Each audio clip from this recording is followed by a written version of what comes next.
At ito'y sobrang dami ng patunay sa siyensya. At sinasabi yan sa Biblia, Proverbs 14:30, a heart of peace gives life to the body, but envy rots the bones. Pagpayapa ang loob, malusog ang katawan, pero pag may inggitin at marami mga negative emotions, masakit sa katawan, nagkakaroon ng karamdaman. Proverbs 17:22, a cheerful heart is good medicine, but a crushed spirit dries up the bones. So yun ang isa sa mga pinakamahuhusay na gamot. Yung ikay maligaya, ikay masaya, ikay payapa, tahimik. Na kung cheerful ka, kung ang iyong attitude is to find good in everything, to find happiness even in difficult situations, yung ikaw ay optimistic, hopeful, daig mo pa ang merong maintenance medicine. Negative emotions like sadness, loneliness, depression, anger, hatred, jealousy, envy, worry, fear, at kung ano pa, make you sick. Napatunayan na yan sa napakaraming mga experiments at mga observation in a scientific way.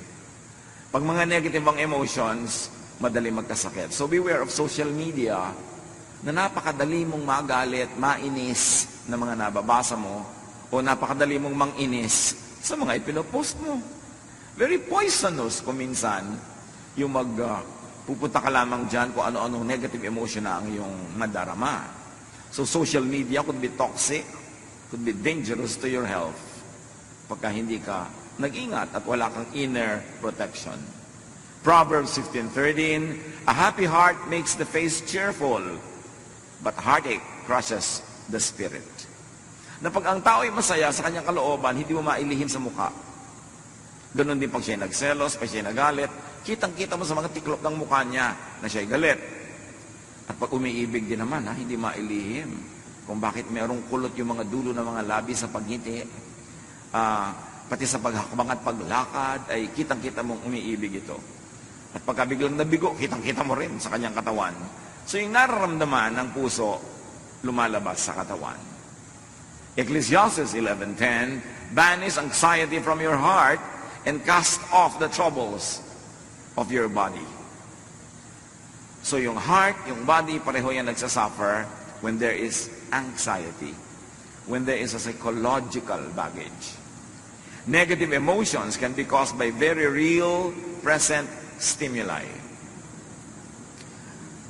Ano ba ang nagiging dahilan ng mga negative emotions natin? Yung tinapakan ka, inaway ka, pinagalitan ka ng wala sa lugar, siniraan ka, yan, mga totoong-totoo. Meron naman, very physical yung stimuli.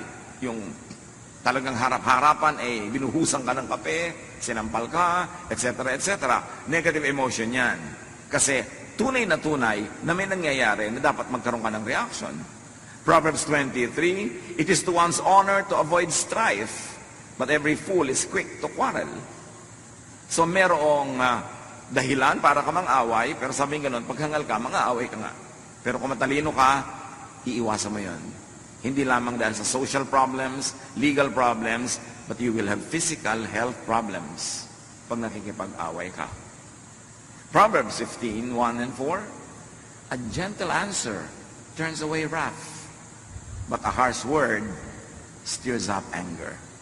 Word, salita, sound waves. Pero pag nadinig ng tenga mo, tataas ang iyong presyon, mapupuno ka ng mga energy para maging matapang at mapang-away dahil lang sa narinig ng iyong tenga. So you see how sound waves affects your brain and how your brain decodes it and turns your body into a warrior. At pagka nasa war-like mood ang katawan, toxic yon. Ang effect nun, later on, masama sa katawan na yon. The soothing tongue is a tree of life, patuloy ng verse, but a perverse tongue crushes the spirit. Napakadaling manakit ng damdamin. Magsabi ka lang ng isang salitang nakakainsulto, nakakagalit, salita na nakakasira ng reputasyon, magagalit na agad yung nakarinig nito. Kaya tayo, pag nagsasalita, pwedeng maging blessing, pwedeng maging curse sa ating kapwa. We can receive negative words that can cause negative emotions in our hearts, but we can also release negative words that can cause negative emotions in people's lives. We are custodians of our mouths, of our tongues, and our capacity to either hurt, wound, or heal with words. Ganun tayo. Tayo yung mga mararamdamin, dinaramdam natin, atin naririnig. Ikinatutuwa yung positive, ikinalulungkot yung negative. Kaya dapat mapili sa pinapakinggan at sa sinasabi. Negative emotions can be caused not only by real things that are happening, but also by thought, even without real present cause. Kahit hindi totoo, kahit hindi mo kaharap, kahit hindi tangible, audible, imaginein mo lang ang effect sa katawan mo, the same. Kaya yung mga mapanibughuin, mga selosong asawa, ini-imagine pa lang nila na pinagtataksilan sila ng asawa nila, nagiinit na yung tenga nila dito, dumadalas na ang tahip ng kanilang dibdib, tumataas ang blood pressure. Imagination pa lang yun. Kasi hindi kinikilala ng katawan ang pagkakaiba ng tunay na nagaganap at nung nagaganap lang sa ating imagination. As far as your body is concerned, whether it is happening in real life or it's happening only in your imagination, the effect on the body is the same. Kaya binabantayan natin ang ating iniisip. Ang daming teaching sa Bible about watching what you think of. Mark 7:21-22, for it is from within, out of a person's heart, that evil thoughts come. All these evils come from inside and defile a person. That evil could be an outright evil thought, evil ideas against others, or it's evil against your own body, your well-being, your peace of mind. And sabi diyan, it comes from within you. It comes not from others, but from within you. Proverbs 4:23, be careful how you think. Your life is shaped by your thoughts. Hindi ka biktima ng mundo. Kasi kahit may mga taong napuputokan na ng lindol at mga bulkan, kung ang pag-iisip nila optimistic and hopeful, hindi sila nawawala ng pag-asa, hindi sila nalulungkot, hindi sila bumibigay. Pero meron naman mga tao na blessing na nga ang dumadating, pero hindi sila kontento, lagi silang mareklamo, lagi silang naghahanap ng wala, magiging malungkot sila lagi. Malungkot ka kasi pinalulungkot ng sarili mong pag-iisip ang iyong sarili. Masaya ka, hindi dahil sa iba, kundi dahil masaya ka mag-isip at napasasaya ng isip mo kahit yung mga hindi naman masasayang mga tunay na nagaganap sa buhay. So it is all happening in the mind. The Bible calls it more often as in the heart. Ang iyong kasiyahan o kawalan nito, ang iyong ligaya o lungkot, depende kung paano ka mag-isip. Hindi depende sa nangyayari sa labas mo sa mundo. Be careful how you think. Your life, your health is shaped by your thoughts. Romans 10:9, if you declare with your mouth, Jesus is Lord, and believe in your heart that God raised Him from the dead, you will be saved. So here, the important message is, belief is thought and word that saves. Na pag nananalig ka, naliligtas ka. You see, what your thought can do, it can even save you. Because your faith saves you, and your faith is belief. Your belief is thought. You can think your way out of hell, and you can think your way into hell. You can think your way into heaven, into salvation, when you believe. Kaya napakahalaga kung ano ang pinaniniwalaan, kung sino ang pinaniniwalaan, at sino ang sinusundan. Kasi yun ang magbibigay ng hugis, kulay, at tunog sa iyong pang-araw-araw na buhay. Proverbs 23:7, for as he thinks in his heart, so is he. Kung ano ang tunay mong pag-iisip, Kung ano ang tunay mong pag-iisip tungkol sa iyong sarili, yun ka. Kaya napakahalaga na meron kang positive na pananaw sa sarili. Hindi naman para maging mayabang, hindi para maging mapagmataas, kundi positive.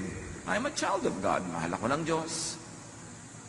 Nagkakamali ako, nagkukulang ako, pero mahal pa rin ako ng Diyos. Pinapatawad ako ng Diyos. Gagawin ko ang lahat na magagawa ko para ituwid ang lahat, pero sa lahat ng kulang, pinupuno ako ng Diyos.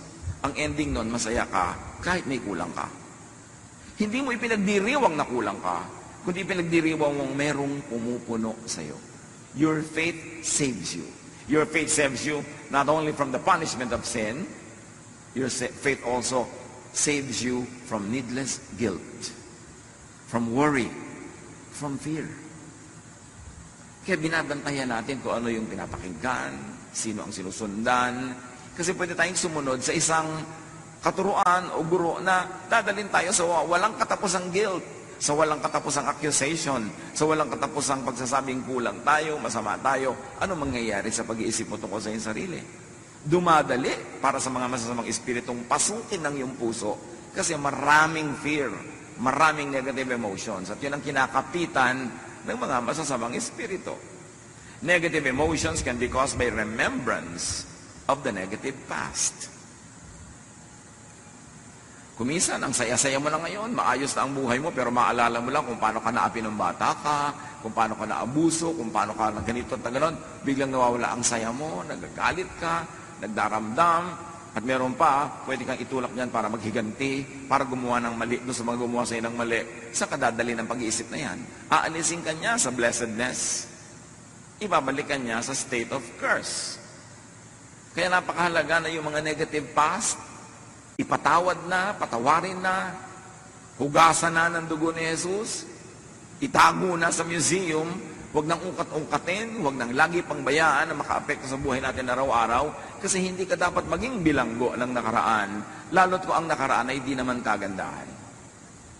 2 Peter 1:5-9, make every effort to add to your faith goodness, and may add goodness in thought, and to goodness knowledge in how to think, and to knowledge self-control, which we read as thought control. Pag pinipigil mo ang iyong isip, mapipigil mo ang paglago ng mga bagay na hindi karapat-dapat para ikaw ay mapasama, mapahamak. Pag nagsisimula ka na magalit, control your thought. Change the topic. Pag nagsisimula ka na uling lumabas na naman ng kutakot-takot ng mga negative things, control your thought. Because if you don't control your thought will control you. And as you think, you become. Kaya mayroong mga tao, sobrang magagalitin. Wala ka kwenta-kwenta, galit agad. Kasi galit sa mundo. Kasi marami na siyang galit na inipon sa kanyang puso. Para kumbaga sa puso niya, isang baso. Isang patak na lang, puno na, aapaw na. Kaya kahit sino yung makapaglagay doon ng patak na nakaka-irritate sa kanya, aawayin na niya, makikipagagalit na siya. Kahit walang kabagay-bagay. Kasi puno. Kaya dapat yan ipasa Diyos na. Kalimutan ang mga nakaraan na hindi maganda. Yung mga sama ng loob, yung mga itinatanim nating mga tampo, alisin na kasi lagi kanyang pahihirapan. For if you possess these qualities in increasing measure, they will keep you from being ineffective and unproductive in your knowledge of our Lord Jesus Christ, the knowledge that brings you into peace. True knowledge of Jesus Christ brings you in a state of peace, of serenity, of love. Sayang ang religion na 40 years na, 35 years, 34 years, tapos hindi ka pa rin payapa, hindi ka pa rin tahimik, ang dali mo pa rin matakot, ang dali mo magalit, at ang dali-dali mong mag-guilty na parang wala kang Diyos na tagapagligtas, parang hindi ka mahal ng Diyos. Sayang ang lahat na yung pagpupagod sa mga religious activities. But whoever does not have them is blind, forgetting that they have been cleansed from their past. Tayo'y nalinis na, napatawad na, at mayroong isang one wholesale paglilinis at patawad. Nung tinanggap mo si Jesus sa iyong buhay, nanalig ka sa Kanya, pinatawad na ang lahat ng daladala mo ngayon, yung kahapon at dadalhin pa sa kinabukasan. That's why you have passed from death to life. Hindi ka na dapat laging matakot na araw-araw na naman, nawawala na naman yung kaligtasan mo na yan. Kasi nga, you pass from death to life. Although hindi dapat gawing lisensya para mamuhay ka ng wild. Pero nabubuhay ka, cognizant of the fact that you're human, that you do your best, but you know that it will never be enough all the time, na sa mga kulang mo, yun ang pinupunan ni Jesus. Kaya kami tagapagligtas. That is what Jesus na should bring you into. A life of peace in spite of who you are, in spite of your reality, and in spite of your perfection that manifests every now and then. Hindi ka dapat magpadaya na tuwing nagkakasala ka, nagkukulang ka, eto ka na naman, taga-impyerno ka na naman, kasi minsan lang. Jesus died once for all. Pag na-appreciate natin yung tunay na kahulugan ng grasya ng Ama sa pamamagitan ng anak, magkakaroon ka ng kapayapaan kahit hindi ka naman karapat-dapat kasi wala sa ating karapat-dapat. Kaya luwalhati ng Diyos yung kanyang pagliligtas sa atin by grace through our faith in the Lord Jesus Christ. Philippians 3:13, dahil sa mga napakaraming nakaraan na mabigat at masakit, one thing I do, forgetting what is behind and straining toward what is ahead. Ganyan daw dapat ang pamumuhay para magkaroon ka ng happiness. Kalimutan mo na yung hindi maganda, yung masakit sa nakaraan, at ang iyong pagsikapan ay yung makarating pa sa napakaraming magandang plano ng Diyos para sa iyo. Move toward what is immediately ahead. Huwag din naman yung too far off. Kasi pag sobrang layo din ng iyong projection, sobrang layo ng iyong iniisip, magwo-worry ka na naman yan.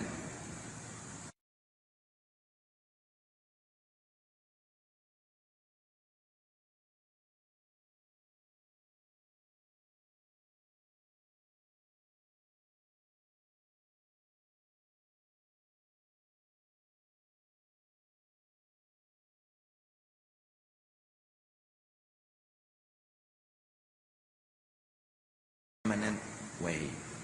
And that permanence is not dependent on your performance. It is dependent on the performance of Jesus on the cross. Kaya meron ka dapat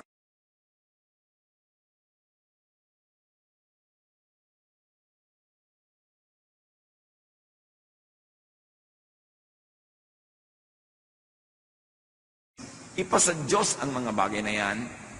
Imagine fast-forwarded troubles and sufferings, needs, wants, and poverty.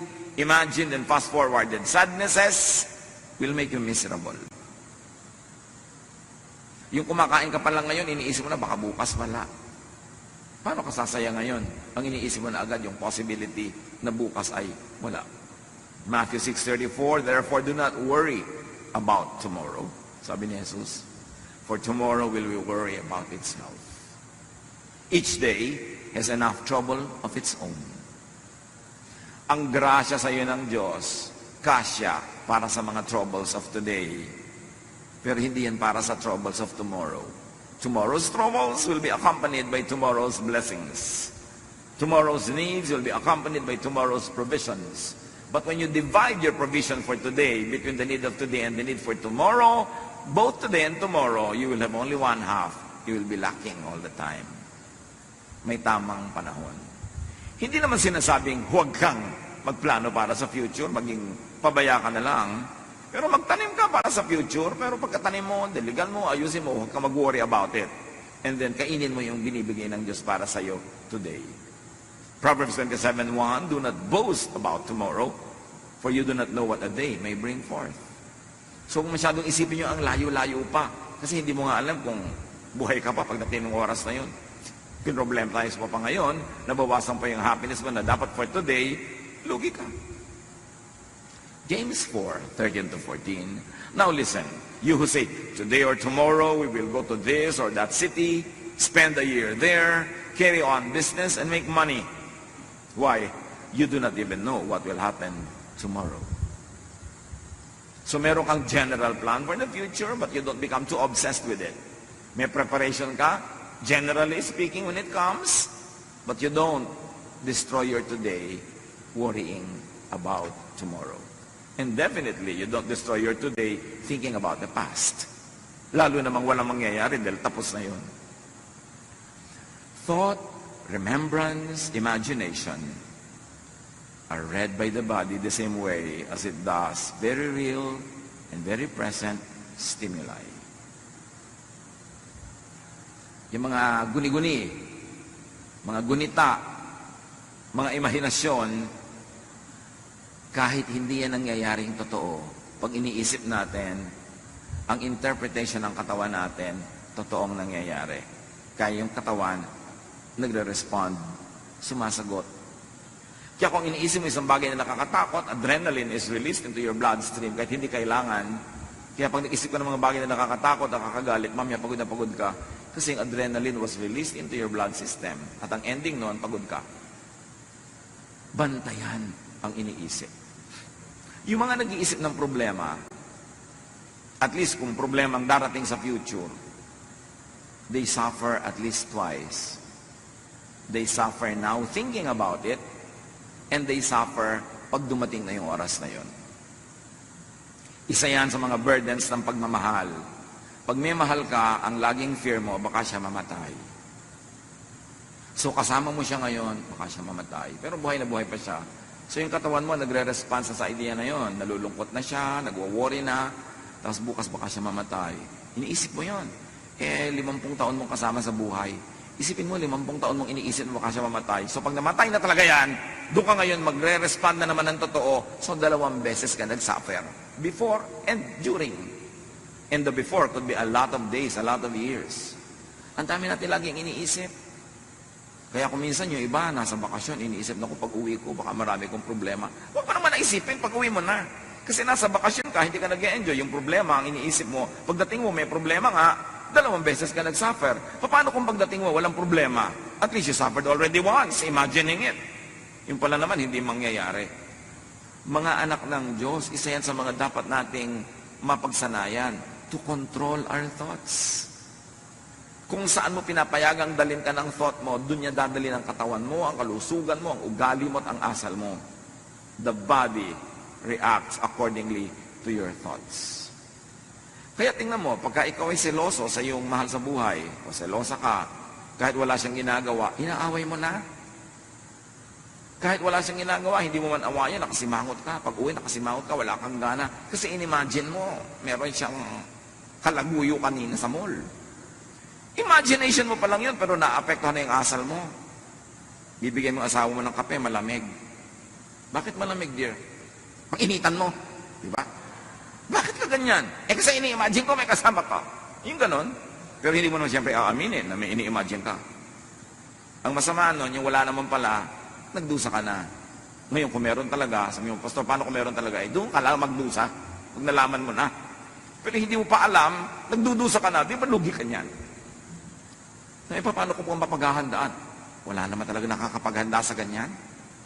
Meron ba talagang napigil pagka gusto? Naku, hayaan mo. Gumawa ka ng buhay mo, masaya ka, productive ka, para kung sakali mangyari yon, hindi ka pilay na pilay na pilay.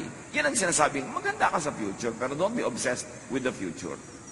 Yung paano po kaya pagka nagluko yung asawa ko, mga 10 years from now, ngayon in love sa akin, pero ang dami ko na pong nakitang pagkatapos, iniiwan yung asawa, ano pong paghahanda ang gagawin ko? Mag-gym po ba ako? Magpapasexy ako? Magpapaganda ako? Ang dami magagandang iniiwan pa rin. Gusto mo maghanda? Pero ipanalangin mo huwag matuloy. Maghanap buhay ka. Kailangan may pera ka. Para pag iniwan ka, hindi ka gutom. Ngayon, hindi ka iniwan, di doble pera nyo, masarap. Dapat nag-ahanda ka, hindi yung negative na puro fear, wala ka namang ginagawa. Imagine, and you will feel. Imagine in your body experiences very physical effects of thought. Kaya yung halimbawa, matatakutin. Sa gabi, ayaw matulog mag-isa, ayaw patay ang ilaw. Sa kabilang kwarto, meron kang isang kasambahay doon na tahimik at masarap ang tulog, ikaw hindi. Bakit? Anong pinagkaiba? May multo ba sa kwarto mo at sa kanya wala? No. Magkaiba kayo mag-isip. Tinatakot mo ang sarili mo. Naku, amoy kandila. Mabuti nga lalayo ang mga lamok. Huwag ka matakot sa mga ganyang bagay. Paano mo kinokontrol ang isip mo o ikaw ang kinokontrol niya? Your body suffers, gets tired, and gets sick. Ayon sa opinion ng maraming mga health practitioners, napakaraming sakit ang aalis sa katawan natin kung positive lang tayo mag-isip. Kasi kung ikay laging takot, laging galit, bumababa ang immune system mo. May dumadaan lang na hatching ng kapwa, may sakit ka na rin mamaya. Kasi negative ang attitude mo, galit ka. Mahirap daw tabla ng mga sakit yung masasaya. At may mga experiments sa mga hospital observation, yung mga cheerful patients, mas mabilis tablan ng gamot ng mga protocols na ginagawa sa kanila kaysa yung mga taong naging negative. Kaya daw maraming dalaw, lalo yung mga dalaw, nag-aabot-abot ng mga pera, may daladalang prutas, mas mabilis gumaling. Pero yung may dalaw ka nga, tapos kakainin nila yung pagkain, nabutan nila sa kwarto mo, nabibinat ang may sakit. Kasi emosyon mo, nakaka-apekto talaga. Yung doktor, dumadating pa lang, sasabihin, mukhang bang kayo doktor na ito, hindi ako mapapagaling. Paano katatabla ng administration niya? Negative na yung iniisip mo agad. Kaya may tinatawag na placebo effect. Isang grupo ng pasyente, pinainom ng gamot na hindi naman talaga gamot, kunwari lang. At yung isang grupo, pinainom din ng gamot na yon. Yung mga naniniwala na gamot yon, nanggalingan. Kahit hindi talaga gamot yung ininom. Kasi yung pananalig mo, yung pag-iisip mo, takes command of your body. That is the part of us that was made in God's image. There's power in our thought. There's power in our words. Kaya iniingatan din natin ating mga salita na hindi laging negative. Because by saying many negative things, we're actually praying in the negative. But saying very positive and encouraging and beautiful things actually are prayers. Even without the amen ending, prayer ang lahat ng iniisip at sinasabi ng tao. Hindi dinidelineate ng heaven yung statement, yung mura, yung prayer na formal at yung iniisip. Pare-pareho lang yung nagre-register. Kaya bantayan. Fix your sight, your attention, your thought on Jesus. Nagkakasala ka, nagkakamali ka, fix your eyes on Jesus. Not to abuse His kindness, but to lovingly and gratefully receive His grace. Hebrews 12, 1-2. We must get rid of everything, and I say every thought that slows us down, especially the sin, and if we may read it as negative thought or lack of faith, that just won't let go. And we must be determined to run the race that is ahead of us. We are reading the verse in the context of our topic, because it could be read many ways. Dahil napaka-general and universal ng mga ideas that can find many applications in daily life. So we must get rid of every thought that slows us down, especially negative thought, lack of faith, na ipinagpipilitang maghari sa ating isip. We must keep our eyes on Jesus, who leads us and makes our faith complete. Colossians 3:2, set your mind on things above, on what brings peace, not on earthly things, or on what brings vexations and trouble. Psalm 94:19, when anxiety was great within me, your consolation brought me joy. You see, what do you focus on? Sabi ng Psalm 94:19, nung ako'y binabagabag ng mga alalahanin ko, ang pag-iisip ko sa inyo, ang pagtuon ng isip sa inyo, ang pagbibigay nyo ng ginhawa sa aking kalooban, ang siya ko nagiging lakas. So kanino ka nagpo-focus? There's the problem, but there is God. There is our weakness, but there's the strength of the Lord. There is our impurities, but there is the purifying work of the Lord Jesus Christ. Saan ka titingin? Pag tumitingin ka sa iyong asawa, yung anak, magulang, kapatid, kapwa, kaibigan, anong gusto mong tingnan? Yung work ng devil sa kanya? Marami yun. Bakit hindi mo tingnan yung work ng God sa kanya? Marami lalo yun. Para ka maging mapagpasalamat and appreciative. Kayong ating binasa kanina, 1 Samuel 16:23 sa simula, whenever the Spirit of God, the evil spirit from God bothered Saul, David would play his harp. Saul would relax and feel better, and the evil spirit would go away. read the evil spirit as vexation. Probably envy, because Saul was envious of everyone around him, especially David. And then David was playing the harp. Anong nangyayari? There was a non-threat. Relax si David, wala siyang hawak na armas, siya ay tumutugtog, wala siyang hawak na bato na ibinato niya kay Goliath. So there's relaxation. And when there is a non-threat, when there is relaxation, evil spirit goes away, meaning peace and rest come instead. Pag inanalyze mo yan, in a very physical way, what drives away the evil spirit? Relaxation, trust, and the beauty of music, the beauty of a song. Kaya napakahalaga ng arts sa buhay natin. Kasi pag tayo nakakakitian ng magagandang bagay, nakakarinig ng magandang musika, pagka tayo ay naliligid ng mga taong nag-i-inspire sa atin na mag-relax, kasi sila ay non-threatening, non-competitive, what happens? Evil spirits go away. Whether those spirits are actual spirits or emotions that are very, very negative, that poetic writers of the Bible call evil spirits. Whether they are real evil spirits or symbolic, the same effect happens. When you relax, your demons go away. Kaya sa lifestyle natin, maganda naman na tayo ay busy, maganda na tayo productive, maganda na tayo maraming ginagawa, pero dapat marunong ka magpahinga. Kasi pag hindi ka napapahinga, pinamumugaran ng mga masasawang espiritu ang iyong utak. Kasi yung kulang ka sa tulog, kulang ka sa pahinga, madali ka magalit, tapos nagsiselos ka pa, nainggit sa iba, kay dali-dali mong akitin ng mga masasamang espiritu para pumasok sa isang magulong pag-iisip. At habang gumugulo yan, lalong dumadali sa kanila, naguluhin ka pa ng guluhin. That's why that trend has to be reversed. The cycle has to be escaped from, the cycle of negative feeling and negative ideas, at gawin itong positive. Romans 8:6, the mind governed by the flesh is death, but the mind governed by the Spirit is life and peace. Mind. Our mind is the biggest battleground. Pag natalo ka na sa loob ng isip, matatalo na ang iyong katawan, matatalo na ang iyong ugali, matatalo na ang ginagawa mo sa labas, at pakikitungo sa iba, talo ka na.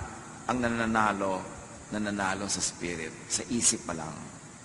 Our battle is not against flesh and blood, but against powers, against principalities in the air, or if you like to say it, principalities and powers in the brain, in the mind. Yung mga umaagaw sa atin, sa ating pag-iisip, sa ating value system, sa ating behavior. Negative emotions make the body go in fight or flight mode, marshalling and expending precious energy, and they cause stress, imbalance, illness, and damage to the body. Mga kapatid, kung meron sa ating sakitin, may dumaan lang na ibon, may sakit ka na. May konting alalahanin lang, sobra ka ng inuubo, laging masakit ang ulo, masakit ang bewang, masakit ang paa, masakit lahat. Paki-review ang paraan ng inyong pag-iisip. Baka kayo malungkutin, madrama, masuspetsa, maselos, lalo mainggitin. Napakarami mga mainggitin, lagi may sakit. Hindi nakakapagtaka yun. Kasi ang inggit, parang anay yan na kumakain sa loob ng iyong puso. Magkakasakit ka. Hindi ka pwedeng mainggitin na hindi ka nagkakasakit. Kasi pagka tuwing umaasenso yung buhay nyo ng kapwa, sumasama ang pakiramdam mo. Mayroon nga mga Korean na nagsabi, because of their excessive progress or so-called materialism daw ngayon, whenever the house of your neighbor gets an extension, you have a heart attack. Dahil nagkakainggitan. Mayroon sobrang kompetisyon. Pag ikinalulungkot nyo ang pag-asenso ng kapwa, kakasakit kayo. Pagka gusto nyo masama ang mangyari sa kapwa, bago pa makarating sa kanya yung masamang thought, nasa loob na ng isip nyo, mangyayari na yun sa inyo in many ways. Anger, jealousy, envy is like acid. It destroys its container before it could destroy others. Kaya bantayan natin ang ating isip kung ano yung pinaglalagay natin dyan. Kasi dyan nagsisimula ang ating sakit o paggaling. Importanteng kontrolin yan. James 4:1, what causes fights and quarrels among you or within you in your person? Don't they come from your desires, from your feelings that battle within you? So you see, feelings that battle within you cause a lot of imbalance and will cause a lot of problem. Isaiah 40:30-31, even youths grow tired and weary, and young men stumble and fall. But those who hope in the Lord will renew their strength, will renew their thought, will renew their emotions, because those whose thoughts are in the Lord become well. They will soar on wings like eagles. They will run and not grow weary. They will walk and not faint. At ano lahat ang source nun? When you hope in the Lord. When you are positive. When you believe, you will have abundant, even above normal strength. You will run and not be weary. Sabi in a poetic way. You will always renew your strength. Why? Because you hope in the Lord. Nananalig ka, kumakapit ka sa Panginoon, madilim man, sumusunod kang nakakapit sa Kanyang nagtitiwala, dumadaan ka man sa mga hirap, alam mong may pag-asa, at lalabas ka rin dyan sa lalong madaling.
And of sober mind,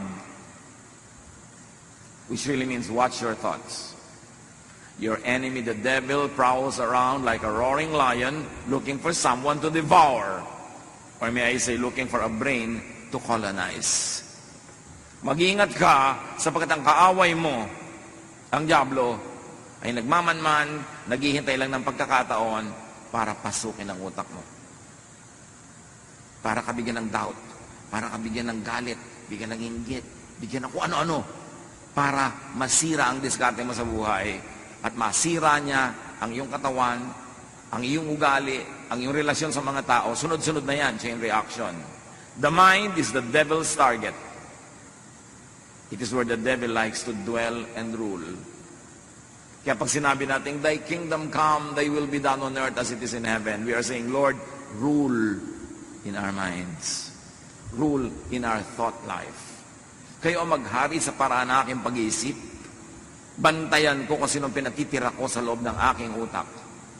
So happiness is positive thoughts. Happiness is positive emotions. Ilagay nyo na ang title. Positive emotion. Hindi positive happenings. Kasi kahit positive ang happening, kung negative ang emotion mo, hindi ka pa rin happy. Pero kahit negative yung nangyayari sa labas, kung positive ang emotion mo, happy ka. So ang iyong kasiyahan, ang iyong kalungkutan, nasa iyong pag-iisip. Huwag mong sisihin ang mga Hapon at mga Kastila. Huwag mong sisihin ang buwan o ang mga planeta. Nasa pag-iisip mo yan. And you must take control of your thought. You must never allow the devil to rule the way you think. Drive away negative emotions. And do not give time and space for such negative emotions. Sabi ng James 4:7, surrender to God. Resist the devil and he will run from you. Tanggihan mo at siya'y dali-daling aalis. Hindi mo kailangan makipag-away sa kay devil. Hindi mo kailangan makipagbuno sa kanya. Tanggihan mo lang. Kasi pag tumanggi ka sa pangalan ng Panginoon, wala siyang kalakas-lakas para ipagpilitan ang gusto niya mangyari. Proverbs 16:32, whoever rules his spirit is better than he who takes a city. Ang tunay na kapangyarihan at lakas ay hindi yung makapagwagi ka ng mga digmaan at magapi mo at ma-occupy mo ang mga cities. No, ang tunay na lakas yung nakokontrol mo ang iyong sariling isip. Na pag naliligaw na yung pag-iisip mo, na gagalit ka na, umiimbento ka na ng mga kung ano-ano, pinipigil mo ang sarili mo. Hindi mo pinapahayaang mamulaklak, lumago, yung ganun mga negative thoughts. So very importantly, forgive the past. As if the past was a person. Forgive others. And also forgive yourself. Kaya maraming relihiyosong tao, mas nagiging sila, hati ang loob. And so many religious people, even the religious leaders, see psychiatrists. This is a fact. Because many religious people, laging hati ang loob. Kasi meron silang iniisip na moral standards na dapat nilang maabot. Tapos alam nila yung katotohanan ng buhay nila na hindi nila naaabot. Nagkakahati-hati ang loob nila. Nagpapanggap sila, nabubuhay sila sa pagkukunwari. Lalong nahahati ang loob nila. Lalo sila nagkakaroon ng mga psychological and emotional sicknesses. Kasi hindi nila nare-resolve na yes, God is holy. Yes, God is perfect. Yes, God is sinless. But God remembers that we are dust. Not a license to abuse it, but whenever your best falls short of God's glory, you know that God's Son, Jesus, His blood cleanses us from all sin. You know that when your best is not enough, it is filled with the grace and kindness of God. So you know that at any state in your life, whatever your actual spiritual accomplishment is, or lack of it, God loves you, and God takes care of you. Yun lang ang nagbibigay ng peace. Pag yan ang naunawaan mo sa iyong religiosity, yes, banal na banal ang Diyos, pero ang Diyos manaalala ng ikaw ay gawa sa lupa. Natatanggap mo yun. Hindi mo inaabuso, hindi mo ginagawang lisensya para sinasadya mo ng magkulang, pero alam mo sa iyong mga pagkukulang, pinupuno ka ng Diyos, doon ka lang matatahimik. Kaya pag hindi naintindihan ng tao yung Jesusness, the love of Jesus, at i-misinterpret na yon as a wrong teaching, encouraging sin, which is of course not what it should be, pag hindi niya yun naintindihan, magiging pabigat lang sa kanya ang religious belief. Magiging pabigat sa kanya ang religious membership and even a religious ministry. Kasi laging mahahati ang loob niya sa katotohanan tungkol sa kanyang sarili na alam niya at sa napakataas sa pamantayan na pwede inaabot ng marami, not realizing the grace of God makes us accomplish that through Jesus. So ano dapat ang effect? Nakikita natin sa kasaysayan, napakarami mga depressed people, pero religious. Napakarami mga pagkukunwari, pagbabalat kayo. Kasi ang hindi nila nauunawaan, aside from God is holy, is that your faith, by the work of Jesus, makes you holy. That it fills all the kulang. Pero lagi kong idinidiin na hindi yung lisensya. Para huwag ka na gumawa ng tama, puro mali na lang. No. Sa pagsisikap mong paggawa ng tama, kulang at kulang pa rin yan. God remembers that we are dust. That's when the grace of God is your shelter, is your protection. And when you understand that and live in the spirit of peace and rest because of the work of Jesus, that's when you can have peace. Doon ka matatahimik. At yun ang pangako ni Jesus, my peace I give to you. Come to me, I'll give you rest. Paano ka magkakaroon ng peace and rest kung lagi kang uusigin ni Jesus dahil may kulang ka? Kundi, no. The blood of Jesus cleanses us from all sin. Ephesians 4:31-32, get rid of all bitterness, rage, and anger, even that which is directed against yourself. Kasi marami mga tao bitter against themselves, overly guilty about their imperfection. Ang nangyayari, nahahati sila. Nagkakaroon ng schizophrenia. That's why many religious people are psychiatric cases. Hindi nila napagdudugtong yung kabutihan at kabanalan ng Diyos at yung kanilang pagiging tao na habang sinisikap nilang maging kawangis ng Diyos sa lahat ng mga bagay na kulang sila, pinupuno yun ng pag-ibig ng Diyos. So sabi, be kind and compassionate to one another, forgiving each other, just as in Christ, God forgave you. And of course, you should never fail to include yourself. Be kind and compassionate to yourself, forgiving yourself, just as in Christ, God forgave you. At ganon din ang gagawin natin because you have to love your neighbor as you love yourself. So you are kind and compassionate and forgiving also to your neighbor. How else do you have happiness through positive emotions? Do not worry about the future. Worrying will not help. Plant a seed, but do not dig it to see if it's growing. Plant it, take care of it, and then go on with your daily life. Philippians 4:6-7, do not be anxious about anything, but in every situation, by prayer and petition, with thanksgiving, present your requests to God. And I like you to focus on the thanksgiving, because the thanksgiving is how Jesus prayed. I thank you, Father, that you heard me. Ganun na agad. Nagpapasalamat because wala siyang duda na mabait at mabuti ang Diyos.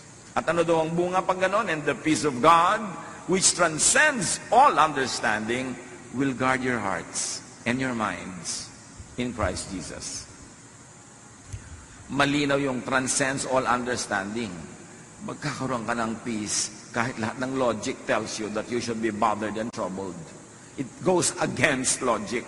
But yes, God will give you that peace when you trust in Him. So be positive, be hopeful about the future. Huwag yung gamitin ang relihiyon na panakot about the future. Be positive and hopeful about it because God said, I will never leave you. I will never forsake you. Romans 12:12, be joyful in hope. So we fix our eyes not on what is seen, but on what is unseen. Since what is seen is temporary, but what is unseen is eternal. Mahalaga na mag-focus tayo doon sa sinasabi ng Diyos, hindi sa nakikita lang natin sa ating paligid. The unseen is more powerful than that which is seen, because what is seen is only physical. Philippians 4:8-9, whatever is true, noble, right, pure, lovely, whatever is admirable, if anything is excellent or praiseworthy, think about such things. Choose your focus. Kung mag-iisip ka na rin daw, pagtuunan mo kung ano yung totoo, ano yung marangal, ano yung tama, ano yung dalisay, ano yung maganda at kahanga-hanga. Yun ang isipin. Mag-iisip ka tungkol sa tao, yun ang isipin mo. Iisipin mo yung anak mo, yung asawa mo, magulang mo, yun ang isipin mo. Kasi hindi ka maubusan ng makikita ng magandang dapat ipagdiwang. Pero pag ang titingnan mo yung negative, nakakasama ng loob, nakakagalit, may makikita ka rin. So it's not a matter of what is there, but what you choose to see. That is what you will see. At sabi, and the God of peace will be with you. Pagka marunong kang pumili ng pagtutuunan ng pansin, ng usapan, ng iyong imagination, piliin mo kung ano yung nagpapasaya sa'yo. And the God of peace will be with you. Very importantly, to be happy, live in the now. Not in the past, not in the future, in the now. Yung needs mo now, meron yung provision. Yung needs mo in the future, pag inisip mo ngayon, magwo-worry ka. Lalo naman yung mga needs mo in the past na pinagluluksa mo pa hanggang ngayon, parang kailan ka makakalaya mula doon? Psalm 118:24, this is the day that the Lord has made. We will rejoice and be glad in it. This is the day we will be glad in it. I will not worry about tomorrow.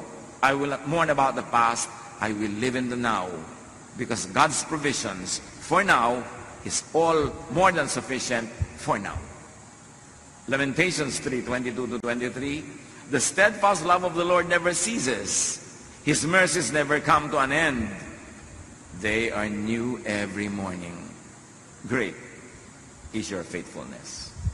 So the love of the Lord is new every morning. The mercies of the Lord are new every morning. The provisions of the Lord are new every morning. So tomorrow morning, you will receive those provisions. Don't worry about it now.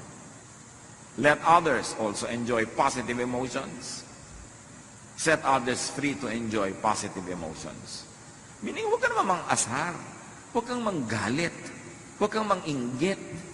Huwag kang gumawa ng mga bagay na ikaiinis, ikagagalit ng iyong kapwa. Maawa ka rin sa kanya. Kasi bawat tao, survivor. Hindi mo alam kung anong pinagdaanan niya kahapon. Hindi mo alam kung anong pinagdaanan niya kahapon, nung nakaraang taon, nung nakaraang 10 taon. So payagan mo naman siyang sumaya ngayon. Kung pwede mo siyang huwag guluhin ngayon, huwag mo na siyang guluhin.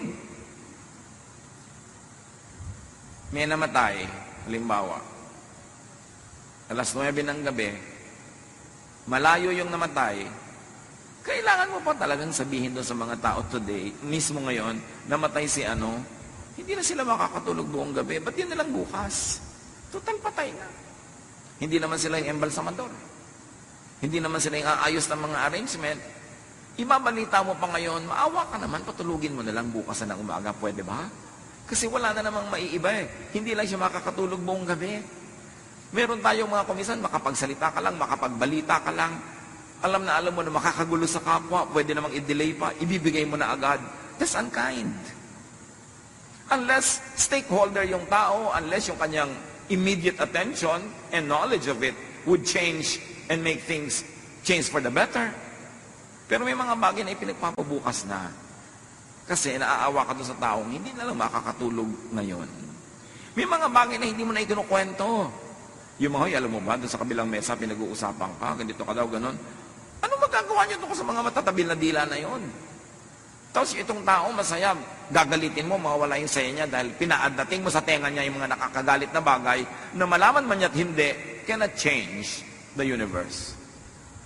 Ibabalita mo lang sa tao yung negative kung nanganganib ang kanyang buhay at meron siyang dapat gawin para maligtas o meron siyang pwedeng magawa para ayusin ang situation. Pero for the sake of just being informed, maawa ka sa tao na kumisan sandali na lang siyang sumasaya, bihira na lang ang panahon na siya ay makapahinga, bubuhusan mo pa ng mga bagay na negative, yung isip niya, balik na naman siya sa gulo. We should be kind to one another. Hindi yung ma-unload mo lang yung problema mo, ay naku, salamat naman, gumaan ang loob ko, nasabi ko sa iyo, oo nga kasi loob ko ang bumigat. Gumaan nga ang loob mo at may expense. May mga ganun, huwag kang pagaan ng loob mo, tapos ibubunton mo lang sa iba. O kaya, hindi rin naman gagaan yung loob mo, bubuntunan mo pa siya, idadamay mo pa. Ang dami-daming ipinagdurusan ng tao. Kung kaya mo na huwag nang dagdagan pa yon, huwag mo nang dagdagan. May mga tao na yung sinasabing the straw that broke the camel's back. Alam niyo mga camel, kinakargahan niya ng napakaraming mga damo na binubuhat niya. Takala ng tao ang lakas-lakas niya. Meron naman nagdagdag ng isang straw na lang, natumba na yung camel. Kasi isa na lang pala ang idadagdag, magtutumba na siya. At sa buhay natin, ang mga kapatid may ganon.